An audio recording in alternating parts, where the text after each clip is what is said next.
Kevin Harvick and Kyle Busch win their Daytona qualifying races. Danica Patrick doesn't really race, and we have just a single wreck today. Welcome into the Sporting News Studios. I'm Tom Vandervoort. Joining me now from Daytona, my colleague Stephen Levine to talk about what he saw today in the Daytona qualifying races, otherwise known as the Budweiser duels. And Stephen, I see that, Kevin Harvick won the Sprint Unlimited. He goes out and wins the first duel today. So is he the guy to beat in the Daytona 500? Well, you would think so, but that's actually happened 13 times since the advent of the shootout in the Unlimited, and nobody has ever gone on to sweep weeks by winning the Daytona 500. Could Kevin do it? Well, he certainly looks stout, but the odds are against the sweep. So having looked at all the practices and all the racing we've seen, we know Harvick's fast at least. Who would you say are the 4 or 5 other fast race cars, the drivers that look like they might have a shot at winning this thing? Well, you got to, I think, start with Kyle Busch. He's the guy who won the other duel. Casey Kane looked fast at the end of that duel as well. And the Fords. At the Unlimited and during practice, the Fords looked a little sluggish. But you look at Greg Biffle, who finished second behind Harvick in his duel. He certainly looked like he had the speed to compete. I think the bottom line is it's going to be hard for anybody to pass the leader on the last lap. We're not going to see another 2007 when Kevin Harvick slingshotted around Mark Martin. I think you're going to have to make your move sooner. You're going to have help.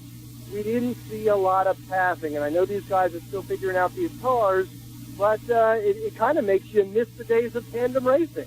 Well, perish the thought. It was a lot of single-file racing out there, and we did see moves back sort of in what you'd call the pack, I guess, even though it really was a line, but you really didn't see a lot of passing for the lead. Obviously, guys are trying to make the 500. Do you think they'll be more aggressive in the race, or are they going to do the long, strung-out line for much of the day on Sunday?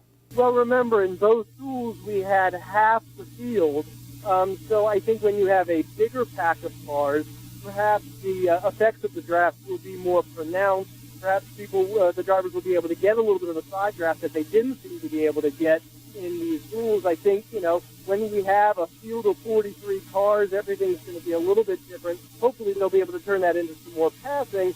And, Casey Kane was just saying that they are being a little tentative, and they've got to figure out how to close the gap between themselves and the car in front of them. Gotcha. And finally, everyone wants to know, how is Danica Patrick going to do? She knew she was going to start on the pole, got very clear instructions not to put her car in any dicey situations, so she kind of backed off, finished 17th, I believe. Can you tell us anything about Danica from what happened today? I don't suspect that Danica Patrick is really going to be fighting for the lead or even for a top 10 or top 15 come Sunday. Look, she turned one fast lap, and good on her. I think it's great to have her on the pole, but she is still a rookie in this series. Now, if she's going to make any noise at all, it's going to be at a track like Daytona. It's going to be at a plate race.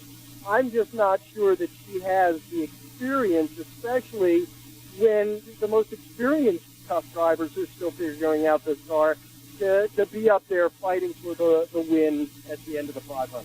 All right, very good, man. Well, listen, thanks for your time today. Have a great race on Sunday, and we'll see you when you get back here.